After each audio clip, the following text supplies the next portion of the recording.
Hukum baru Pak. Assalamualaikum warahmatullahi wabarakatuh. Waalaikumsalam warahmatullahi wabarakatuh. Perkenalkan, sebelumnya kami dari kelompok 5. Di sini kami akan menjelaskan tentang model kualitas perangkat lunak MCCO dan MCCO, 2 faktor MCCO 1977. Sebelum kita masuk ke pembahasan, mungkin dari kami ingin memperkenalkan diri dulu, mulai dari teman saya paling kanan. Saya Ahmad Yogi Setiawan. Saya Ridho Januar Ramadan. Saya Wulandari Sandini. Saya Lulu Oktaviani. Dan saya sendiri dari Sri Kambojan sebagai moderator. Yang pertama, apa sih MCCO itu? Dan akan dijelaskan oleh saudari dulu. Oke, sekarang saya menjelaskan apa itu MCCO. Nah, di sini MCCO itu model kerangka kerja untuk menilai dan memperbaiki kualitas perangkat. Nah, mengidentifikasi setiap karakteristik dan membutuhkan pemahaman yang lebih baik lagi. Nah, MCCO juga berfokus pada 3 pokok, yaitu karakteristik operasional, kemampuan mengatasi perubahan, dan kemampuan beradaptasi pada lingkungan baru. Nah, berikutnya di sini juga ada karakteristik operasionalnya yang akan dijelaskan oleh Bulan. Nah, di sini ada karakteristik operasional. Yang pertama ada reliability, yaitu kemampuan perangkat lunak untuk berfungsi dengan baik dan konsisten dalam berbagai kondisi. Yang kedua ada efisiensi, yaitu kemampuan perangkat lunak untuk meningkatkan efisiensi penggunaan sumber daya seperti monitor dan CPU. Yang ketiga ada maintenance-ability, yaitu kemampuan perangkat lunak untuk dimodifikasi dan diperbaiki dengan mudah oleh tim pengembang. Yang terakhir yaitu ada portability, yaitu kemampuan perangkat lunak untuk dijalankan dan digunakan pada berbagai platform dan sistem operasi. Nah, yang berikutnya di sini juga ada kemampuan untuk mengatasi perubahan yang akan dijelaskan oleh Yogi. Di sini ada kemampuan mengatasi perubahan. Yang pertama adalah ada scalability, yaitu kemampuan perangkat lunak untuk menangani peningkatan jumlah pengguna dan data. Yang kedua ada flexibility, yaitu kemampuan perangkat lunak untuk diubah dan menyesuaikan dengan kebutuhan bisnis dan pengguna. Yang ketiga ada maintenance-ability, yaitu kemampuan perangkat lunak diperbaiki dan diupgrade dengan cepat dan mudah. Nah, di sini juga ada kemampuan beradaptasi pada lingkungan yang baru. Yang pertama ini ada portability, di mana portability ini adalah kemampuan perangkat lunak untuk dijalankan di lingkungan baru tanpa harus dimodifikasi.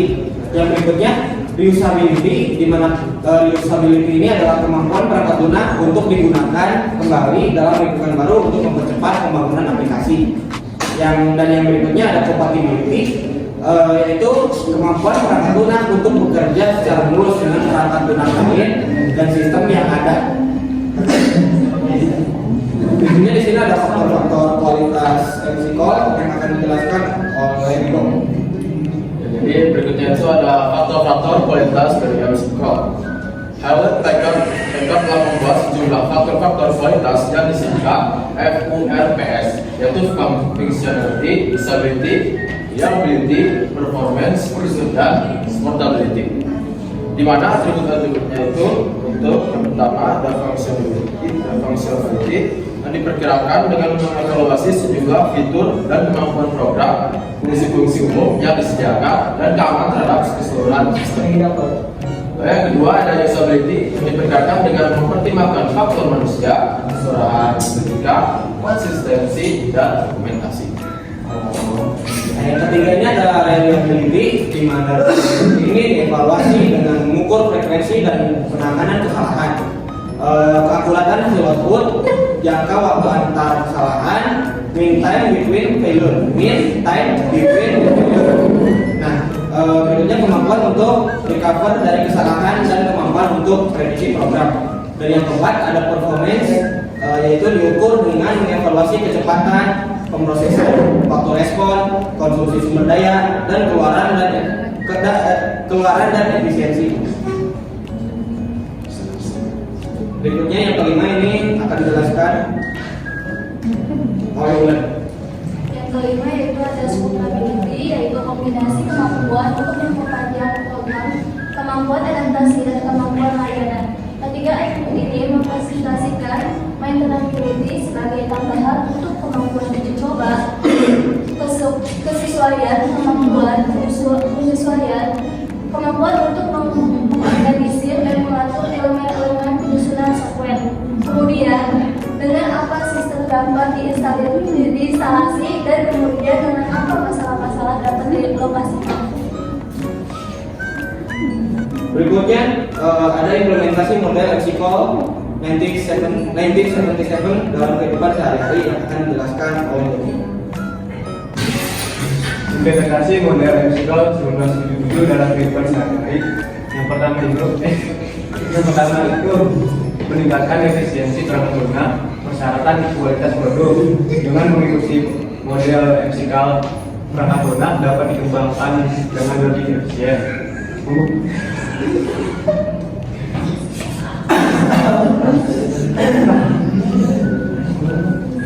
Memungkinkan lebih banyak ruang bagi inovasi dan peningkatan tingkat kualitas. Yang kedua adalah menjaga standar tingkat kualitas. Dengan menggunakan model MCCAL, para pengembang perangkat lunak dapat mempertahankan standar tingkat kualitas yang tinggi untuk semua bagian dari perangkat lunak. Yang ketiga, menghemat waktu dan biaya. Dengan menetapkan standar tingkat kualitas yang lebih tinggi dari awal, pengembangan dapat menghindari kesalahan dan reklamasi, menghemat waktu dan biaya pengembangan perangkat lunak. Nah, di sini juga ada contoh implementasi dari model Epsico 1977 yang akan dijelaskan oleh Doni. Nah, contoh implementasi model Epsico 1977 yaitu dapat dilihat dari perangkat lunak seperti Microsoft Office, Microsoft Windows dan Adobe Photoshop yang menunjukkan tingkat excellent dalam memenuhi persyaratan fungsionalitas perangkat lunak. Berikutnya juga di sini ada keunggulan dari keterbatasan model Epsico 1977 oleh Doni. Jadi ada keunggulan dan keterbatasan dalam model Epsico tahun 1977. Yang pertama ada keunggulan dalam model Epsico tahun 1977 sangat fleksibel dan mudah dipahami, memungkinkan pengembang untuk menetapkan standar yang lebih tinggi pada bagian perangkat lunak dan meningkatkan kualitas secara keseluruhan. Lalu yang selanjutnya ada keterbatasan model Epsico 1977 yang mungkin terlalu kolot untuk diterapkan pada beberapa jenis perangkat lunak, seperti perangkat lunak yang sangat kompleks dan proyek tertentu yang memerlukan standar yang lebih tinggi. Berikutnya yang terakhir ada kesimpulan. Berikutnya ada kesimpulan yang akan dijelaskan oleh Doni. Selanjutnya yaitu kesimpulan. Model Epsico 1977 merupakan kerangka kerja yang berguna untuk meningkatkan kualitas perangkat lunak. Nah, model ini membantu pengembang untuk membangun perangkat lunak dengan standar yang lebih tinggi dan menjaga tingkat kualitas sepanjang siklus hidupnya. Model Epsico 1977 dapat membantu dalam menjaga kualitas perangkat lunak dan meningkatkan efisiensi pengembangan dan berdampak langsung pada pengguna dan industri perangkat lunak secara keseluruhan. Dan yang terakhir di sini ada saran kami yaitu pengembang perangkat lunak sebaiknya menggunakan model kualitas Epsico Quality Model dengan mempertimbangkan karakteristik operasional serta meningkatkan kualitas berdasarkan feedback pengguna. Mungkin cukup sekian dari kelompok 5 ini. Terima kasih. Satu tahun. Arigatou gozaimasu.